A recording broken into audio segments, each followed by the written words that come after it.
नमस्कार साथियों, स्वागत है आप सभी का सत्या एक्सेलेंट यूट्यूब चैनल पे। कल की डेट में मैंने आपको 1 से लेकर 40 तक क्वेश्चन बताया और उसका लिंक आपको इस वीडियो के डिस्क्रिप्शन बॉक्स में मिल जाएगा। यदि आपने पिछली वीडियो नहीं देखा है तो इस वीडियो के डिस्क्रिप्शन बॉक्स में लिंक दिया गया है, वहां से भी आप पिछली वीडियो देख सकते हैं।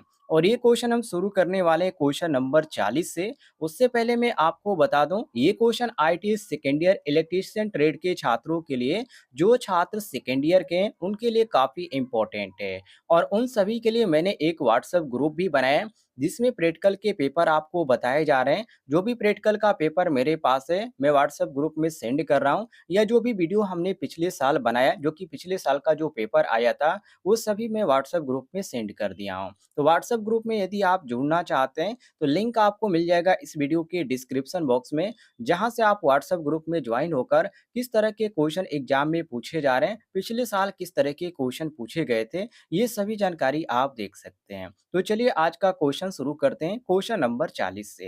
क्वेश्चन नंबर 40 में पूछा जा रहा है कि बड़ी क्षमता के डीसी जनरेटर योग बनाने के लिए किस धातु का उपयोग किया जाता है। तो बड़ी क्षमता की यदि बात करें साथियों, तो बड़ी क्षमता के लिए हम रोल्ड स्टील को काम में लेते हैं। रीजन इसका क्या है? रीजन इसका यह है साथियों कि कच्चा जो लोहा होता है उसको यदि हम लेंगे तो बॉडी का जो वजन होगा वो बहुत ज़्यादा बढ़ जाएगा। तो इसलिए हम जो इसमें प्रयोग में लाते हैं वो रोल्ड स्टील का ही लेते हैं। और इसमें आपका रोल्ड स्टील कौन सा दिया गया है? तो ऑप्शन में ध्यान से देखिएगा, ऑप्शन नंबर आपको डी देखने को मिल रहा है, बिल्कुल करेक्ट आंसर। यदि आपको किसी भी क्वेश्चन में किसी भी तरह का कन्फ्यूजन है तो कमेंट बॉक्स में आप पूछ लीजिएगा, आपको जानकारी मिल जाएगी।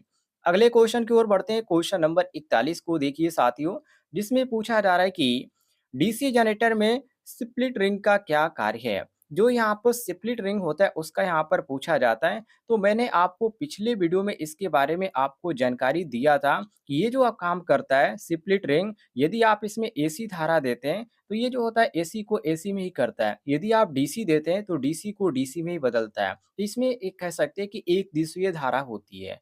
तो यहाँ पर आपको जो देखने को मिल जाता है एक दिशा में आउटपुट बनता है। ये आपका ऑप्शन नंबर बी बिल्कुल करेक्ट आंसर देखने को मिल रहा है। सभी लोग ध्यान दीजिएगा।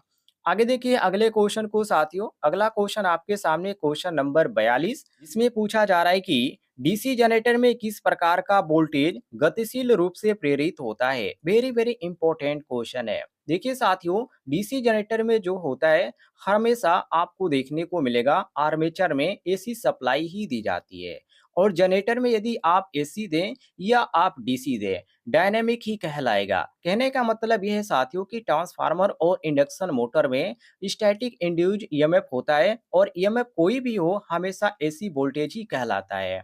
और यहाँ पर जो आपको ऑप्शन में देखने को मिल रहा है, ए ऑप्शन पल्सेटिंग वोल्टेज, जो कि बिल्कुल गलत है। बी ऑप्शन दिया गया दोलनशील वोल्टेज, ये भी आपका बिल्कुल गलत है।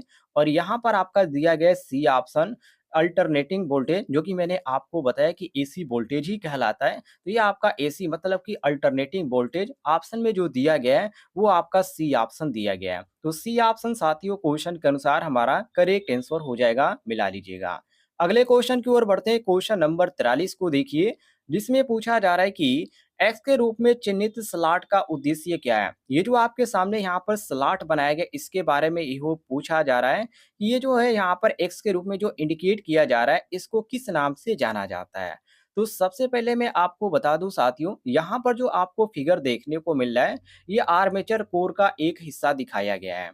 और इसमें यहाँ पर जो पूछा जा रहा है इसको क्या क्या बोला जाता है, तो आप क्रम वाइज यहाँ पर जान लीजिए। ये देखिए, जो यहाँ पर खांचे आपको काटे हुए नजर आ रहे हैं इसको यहाँ पर स्लॉट बोला जाता है, जिसमें आर्मेचर वाइंडिंग की जाती है। दूसरी बात, आपको यहाँ पर जो देखने को मिल रहा है साथियों, यहाँ पर जो आपको एक छोटे छोटे आइकन के रूप में यहाँ पर देखने को मिल जाता है, इसको बोला जाता है की होल। क्या बोला जाता है? की होल बोला जाता है। और यहाँ पर साथियों जो आपको यहाँ पर आपको देखने को मिल रहा है, यहाँ पर कटा हुआ, इसको बोला जाता है की होल। और जो यहाँ पर साथियों आपको देखने को मिला है छोटे छोटे यहाँ पर जो यहाँ पर आपको देखने को मिला है बिंदु की तरह, इसको साथियों बोला जाता है एयर डक्ट। ध्यान रखिएगा, थोड़ा सा कंफ्यूजन हो गया। तो इसको यहाँ पर छोटे-छोटे जो यहाँ पर है इसको बोला जाता है एयर डक्ट। और जो यहाँ पर बनाया गया साथियों ये इस तरफ और ये आपका इस तरफ। तो ये आपका जो एक्स के रूप में जो इंडिकेट किया जा रहा है इसको बोला जाता है की होल। अब यहाँ पर ऑप्शन में देखते हैं कौन सा ऑप्शन सही दिया गया है। तो ऑप्शन में देखिए कुंजी तरीका ठीक करने के लिए मतलब कि टू फिक्स द की वे। तो ये मैंने आपको बताया की होल, वही बात है, ऑप्शन नंबर ए आपका करेक्ट आंसर हो जाएगा। ठीक है, ये सभी जो चीजें होती है प्रैक्टिकली में आप किए होंगे तभी आप इसको जान पाएंगे। ऐसे आप यहाँ पर जो थ्योरी पढ़े होंगे ऐसे आपको नहीं जान पाएंगे। इसके बारे में आपको विधिवत पढ़ेंगे तो आपको और भी चीजें यहाँ पर जानने की मिलेगी। अगले क्वेश्चन की ओर आते हैं। क्वेश्चन नंबर 44 को देखिए, जिसमें पूछा जा रहा है कि डीसी जनरेटर में फील्ड कॉइल का उद्देश्य क्या है। वेरी वेरी इंपॉर्टेंट क्वेश्चन है। देखिए साथियों, यहाँ पर ऑप्शन दिया गया है एयर गैप में फ्लक्स को बढ़ाने के लिए, बी ऑप्शन दिया गया मैग्नेटाइजिंग करंट को कम करने के लिए, सी ऑप्शन दिया गया कुंडली फ्लक्स का निर्माण करने के लिए और ध्रुवों को चुंबकित करना, और डी ऑप्शन दिया गया है कि चुंबकीय पथ के रिलेक्टेंस को बढ़ाने के लिए। तो इसमें जो आपका सही हो जाएगा ऑप्शन नंबर सी सही हो जाएगा। क्योंकि साथियों आप सभी को मालूम होगा फील्ड कॉइल फील्ड जो आपका होता है मैग्नेट वो बनाने के काम में आता है। मतलब कि साथियों हम इसे डीसी सप्लाई देते हैं या डीसी सप्लाई देकर उत्तेजित करते हैं तो ये चुंबकीय क्षेत्र बनाता है। और यही क्वेश्चन में हमसे यहाँ पर पूछा जा रहा है कि डीसी जनरेटर में फील्ड कॉइल का उद्देश्य क्या है। तो चुंबकीय क्षेत्र बनाने के काम में ये आपका आता है, जो कि ऑप्शन में यहाँ पर दिया गया आपका ऑप्शन नंबर यहाँ पर सही हो जाता है सी। देखिए कुंडली फ्लक्स का निर्माण करने के लिए और ध्रुवों को चुंबकित करने के लिए। तो ये आपका सही हो जाता है ऑप्शन नंबर सी, बिल्कुल करेक्ट आंसर। अगले क्वेश्चन की ओर बढ़ते हैं। अगला क्वेश्चन आपके सामने क्वेश्चन नंबर 45, जिसमें साथियों क्वेश्चन नंबर 45 में पूछा जा रहा है कि बड़े डीसी जनरेटर मशीनों के पोल कोर बनाने के लिए किस धातु का उपयोग किया जाता है। वेरी वेरी इंपॉर्टेंट क्वेश्चन है। देखिए जब बड़े जनरेटर की बात किया जाता है तो बड़े जनरेटर में जो पोल कोर होता है वो आपका कास्ट स्टील की बनाई जाती है। और ये जो छोटे होते हैं साथियों, जो छोटे जनरेटर होते हैं उसमें कास्ट आपको देखने को मिल जाता है आपको यहाँ पर कास्ट आयरन देखने को मिल जाता है। तो जब यहाँ पर छोटे की बात किया जाए तो कास्ट आयरन ध्यान रखिएगा, और जब बड़े की बात किया जाए कि बड़े जो बनाए जाते हैं डीसी जनरेटर के मशीन के जो पोल कोर होते हैं वो किस चीज़ के बनाए जाते हैं, तो कास्ट स्टील के बनाए जाते हैं। तो इसमें यहाँ पर दिया गया नर्म लोहा, ढलवा लोहा, ढलवा इस्पात दिया गया और स्टेनलेस स्टील दिया गया है। तो इसमें आपका जो सही हो जाएगा साथियों ऑप्शन नंबर सी सही हो जाएगा, कास्ट स्टील। सी ऑप्शन आपका करेक्ट आंसर हो जाएगा। अगले क्वेश्चन की ओर बढ़ते हैं। क्वेश्चन नंबर देखिए 46 को। ये भी क्वेश्चन आपका परीक्षा में कई बार पूछा गया है, जिसमें कहा जा रहा है कि क्यों पोल कोर स्टंपिंग डीसी जनरेटर में पटलित करते हैं। सभी को मालूम है पटलित करने का मतलब ये होता है कि जो इसमें लॉस होता है उसको कम करने के लिए किया जाता है। और ये जो लॉस होता है साथियों जिसको बोला जाता है ईडे करंट लॉस, जिसे हिंदी में भंवर धारा हानि बोलते हैं। और इस हानि को कम करने के लिए जो किया जाता है वो पटलित किया जाता है। पटलित का मतलब ये होता है लेमिनेटेड, ध्यान रखिएगा। ऑप्शन नंबर डी आपका करेक्ट आंसर हो जाएगा, जो कि ऑप्शन में दिया गया है। बाकी यहाँ पर आपको कंफ्यूज करने के लिए बहुत सारे ऑप्शन दिए गए हैं, तो सभी ऑप्शनों को ध्यान से देख लीजिएगा ताकि आपको परीक्षा में किसी भी तरह का कंफ्यूजन ना हो। आगे देखिए अगले क्वेश्चन को, क्वेश्चन नंबर 47 को, जिसमें साथियों पूछा जा रहा है कि इलेक्ट्रोप्लेटिंग प्रक्रिया के लिए किस प्रकार के डीसी जनरेटर का उपयोग किया जाता है। वेरी वेरी इंपॉर्टेंट क्वेश्चन है। देखिए साथियों इलेक्ट्रोप्लेटिंग के लिए हम शंट जनरेटर का प्रयोग करते हैं, जो कि ऑप्शन में आपका दिया गया ऑप्शन नंबर ए। और यहाँ पर देखिए श्रेणी जनरेटर दिया गया है। तो श्रेणी जनरेटर का जो प्रयोग किया जाता है बूस्टर के रूप में प्रयोग किया जाता है। और नीचे आपका दिया गया यहाँ पर विभेदक यौगिक जनरेटर। तो विभेदक यौगिक जो जनरेटर होता है साथियों इसका जो प्रयोग किया जाता है आर्क वेंडिंग में ज्यादातर प्रयोग किया जाता है। बाकी हम यदि क्वेश्चन के अनुसार चलें तो यहाँ पर पूछा जा रहा है कि इलेक्ट्रोप्लेटिंग प्रक्रिया के लिए किस प्रकार के डीसी जनरेटर का उपयोग किया जाता है, तो शंट जनरेटर का। ऑप्शन नंबर ए आपका करेक्ट आंसर हो जाएगा, मिला लीजिएगा। अगले क्वेश्चन की ओर बढ़ते हैं। क्वेश्चन नंबर देखिए 48 को, जिसमें साथियों पूछा जा रहा है कि डीसी जनरेटर में कंपनसेटिंग वाइंडिंग का उद्देश्य क्या है। वेरी वेरी इंपॉर्टेंट क्वेश्चन है साथियों आपके सामने। इसमें यहाँ पर डीसी जनरेटर में कंपनसेटिंग वाइंडिंग का उद्देश्य पूछा जा रहा है। और आप सभी को मालूम होगा कि कंपनसेटिंग के जो कनेक्शन किए जाते हैं वो किस क्रम में किए जाते हैं, आर्मेचर के श्रेणी क्रम में किए जाते हैं। और इसका जो मुख्य उद्देश्य होता है आर्मेचर रिएक्शन प्रभाव को समाप्त करना। और इसमें देखिए आर्मेचर रिएक्शन को समाप्त करने का ऑप्शन कौन सा दिया गया है, जैसे कि ए ऑप्शन दिया गया कठोर कम्यूटेशन कम करता है, और यहाँ पर बी ऑप्शन दिया गया नियत आउटपुट वोल्टेज बनाए रखता है। तो ये दोनों ऑप्शन गलत है।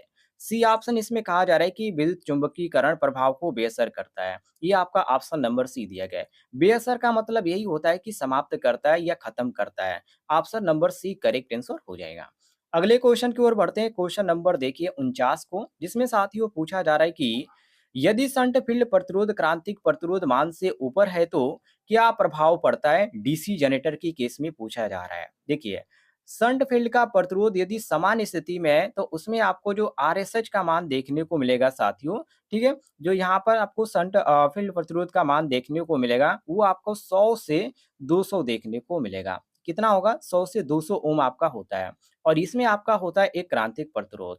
तो फील्ड वाइंडिंग का वह अधिकतम प्रतिरोध जिस पर जनरेटर वोल्टेज बनाने में सहायक नहीं होता है, मतलब कि फील्ड वाइंडिंग का प्रतिरोध का मान अधिकतम से अधिकतम होता है, तो ये जो आपको प्रक्रिया देखने को मिल जाती है क्रांतिक प्रतिरोध में देखने को मिलती है। और जनरेटर में उत्पन्न विद्युत वाहक जो बल होता है, वो क्या होता है? वो फ्लक्स के समानुपाती होता है। तो इन्हीं सभी चीज़ों को देखते हुए आप यहाँ पर कहेंगे साथियों कि जो आरएसएच होता है वो 100 से 2 ओम तक आपका 200 ओम तक आपका होता है।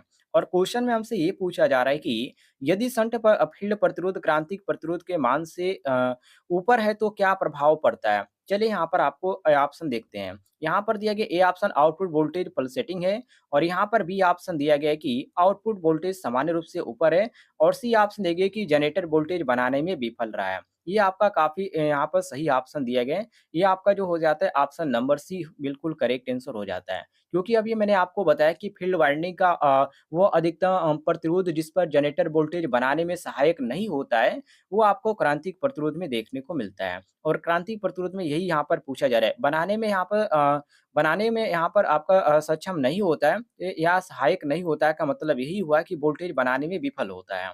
तो ये आपका सी ऑप्शन करेक्ट आंसर हो जाएगा।